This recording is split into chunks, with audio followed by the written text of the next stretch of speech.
What's up, everybody? It's your boy, Mr. J.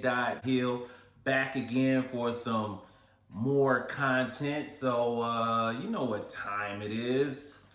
Let's get to this content, baby.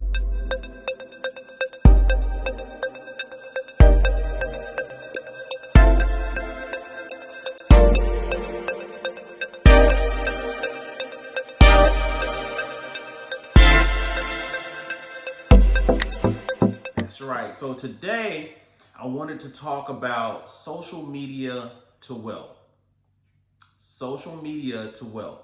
Now, what I mean by social media to wealth is, of course, right now, everybody is trying to get the bag, everybody is trying to get money, everybody is about their bread, and everyone is trying to use social media to do so. Any of us that are looking to build a brand, this is something that we can activate or implement into our efforts using social media. So the first thing is the A word, attention. Attention, attention, attention, attention. Shout out to what's my man name? Bone Crusher. Attention is, we talked about this in another video. Attention and views are the new currency. It just is. Money is digital, content is digital. So therefore, in my opinion, attention and views are the new currency because we make money from the attention that we can garner and the views that we can garner for our content. So I just wanted to say, the people that I see successfully have done this, if you think about it, some of your favorite YouTubers, look at the steps that they've taken. And one thing I see in common is they played the long game and they focused on building their platform. They lived on a particular social media platform. They were able to transfer that attention not only to that one platform, but do it across other multiple platforms. So now the next step, once you have the attention, is to be able to understand who your attention is coming from, knowing who your audience is, looking at your analytics on every platform. Every single platform has some type of analytics, especially all the ones that you can advertise on. YouTube, Instagram, Facebook, Twitter, and LinkedIn.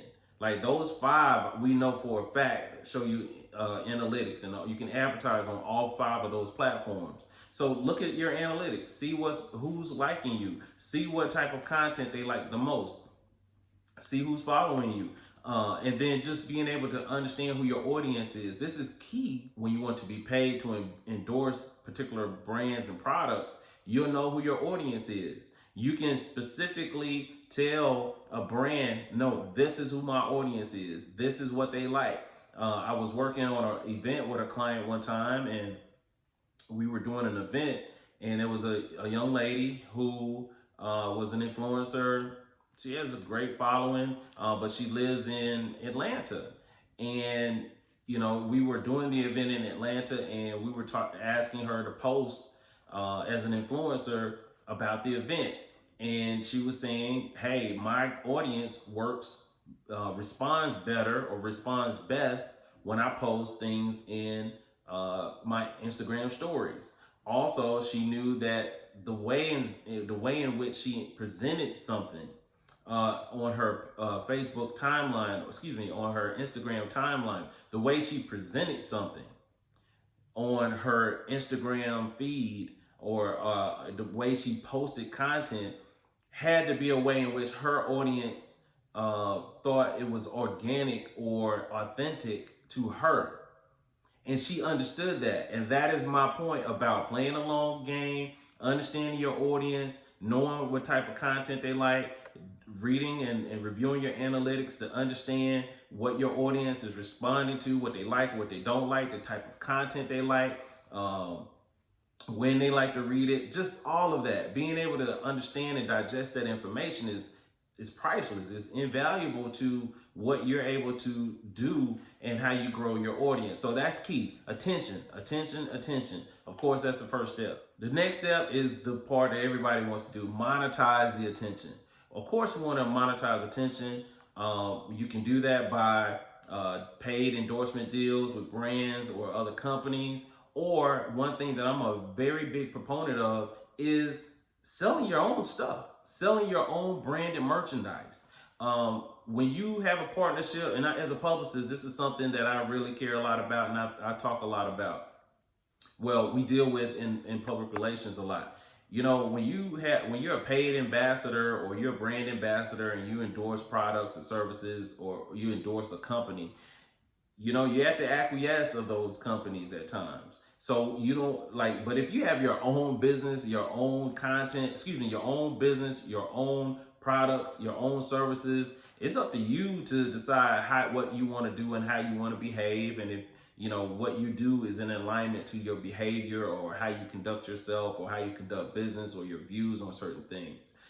When you have when you work, same thing, you're paid by a brand. There are stipulations sometimes in different contracts where they want you to adhere to certain things. And all that's cool. I'm not saying don't do that. Get your bag.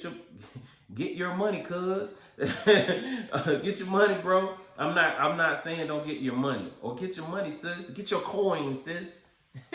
I'm not saying don't do that. What I am saying is I think there needs to be a preference or a plan to sell your own branded merchandise, products, or services, or build your own business using your attention that you built. I think that's key. Next part is if you look at your very famous YouTubers or content creators, they found a way to take their audience offline. Now, they still engage on a daily basis with their audience via social media. But what I'm saying is they found a way to gather their email addresses through having a newsletter, or they have some type of platform where they can text their followers. That way they're not at the mercy of any of these social media platforms where there's been times where algorithms have changed, people have lost followers, all kinds of stuff have happened, and you don't want to lose that momentum. You don't want to lose your audience and not have that interaction with them the way that you'd like to have it. So, but here's the big thing that I've seen over the past couple of years. And if you've been to your local Walmart or Target and things of that nature, even if you look in social media, if you've gone to some of these theme parks, a lot of these young YouTubers are leveraging their brand to be able to do deals with companies outside of just social media. Of course, they're posting and they're promoting these brands, but my point is they've created their own product or their own business or their own empires for some of them. Everybody's not going to be the top YouTuber in the world, but what can be the case is you knowing your audience, you being able to command attention, you being able to go to a company and say, hey, or you going to a manufacturer, or you creating your own distribution deal, you creating a relationship with a corporation, and being able to leverage what you bring to the table. Same thing with media outlets. I've worked with a lot of radio personalities, TV personalities, and just personal brands, where someone brings a social media audience and a following with them, and that's leverage to go to be on TV, because there's a bump in ratings, there's a bump in listenership or viewership when a person promotes that they're going to be on a TV or a radio show or a podcast. It's real movement.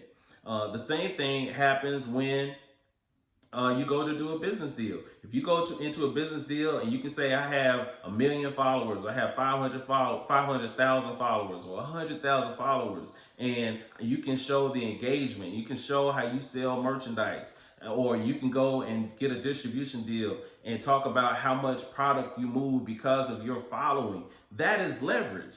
That is leverage in a lot of different situations. So my overarching point is to be able to leverage your attention, leverage your relationship with your audience and knowing your audience, and to be able to move that, not only move it via social media, but be able to move it offline and to be able to leverage it for business deals.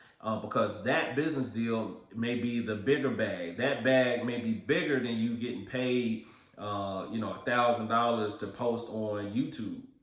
Feel me? That you may have a deal with a corporation where you have your own line of products. You have your own, maybe there's other things that they want you to do because you have popularity. So now your audience not only sees you on social media, but now they see you on TV. Same thing.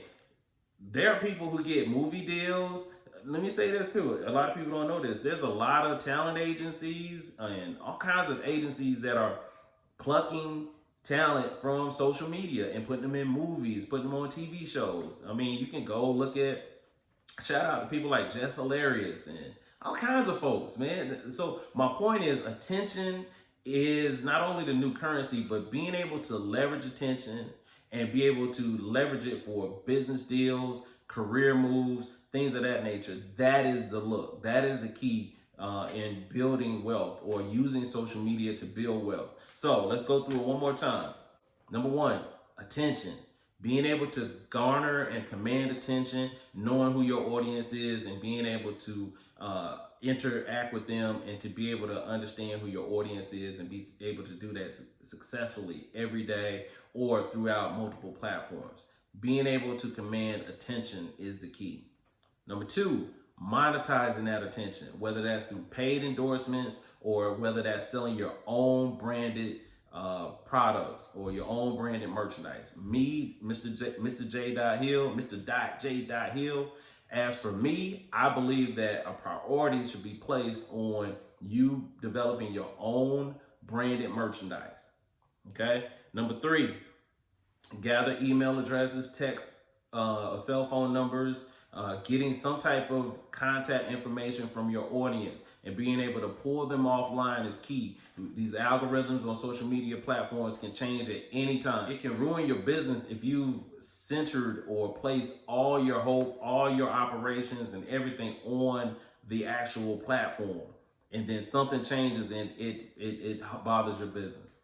And then the other thing is being able to leverage your attention and your following and the strong relationship that you have with your audience and understanding it and quantifying it and being able to know their habits, their buying habits and behavioral habits, just really understanding who your followers are, being able to leverage that for a career move. If you're a personality, to be able to leverage that to say, hey, every time I go on TV or every time I'm going on radio, I post, I bring 100,000 people with me, or I bring 500,000 people with me, or to leverage that for a talent agency to put you in movies or put you on TV shows and radio shows. Same thing with business deals. Being able to say, hey, the equity I bring to a business deal may not be money right now, or I don't want to spend my money right now. I'm a YouTube star. I'm a social media celebrity. And because of that, I'm an influencer. I bring X hundred of thousands of people who follow me and they buy things that I endorse or that I say are the things to do. So now I want to go from just being a paid ambassador to having my own line of products. And that's why my deal should be favored or more favorable in this way. Oh, one other thing that I didn't mention. If you look at people, shout out to my guy, Joe Budden, Angela Yee. There's a lot of people doing live. Wallow and Gilla the Kid. They do live podcasts where they're taking that experience, that attention of people listening to their content and doing a live event from it. And guess what? Selling their own merch at those events as well. So my point again is being able to take your attention and pull it offline and leverage it for business deals, leverage it for events, leverage it for career moves, leverage it for anything that can be done away from the platforms or from any of these social media platforms, while at the same time still engaging those platforms. So of course, you're still going to promote your event on social media. You're still going to provide content to your social media platform and your audience. You're still going to do that. That's what you do. You're a creator. My point is being able to have a business setup that benefits from your attention that you have on social media. That is the key. To be able to have a business and have an infrastructure and have a career and have yourself positioned so that you can benefit from the attention that you garner online or via social media. Instead of just having all this attention on social media and the only thing you do is post and all you do is get paid to post about somebody else's brand and you haven't built anything for yourself. See you guys next time. It's your boy Jay Hill. Talk to you soon.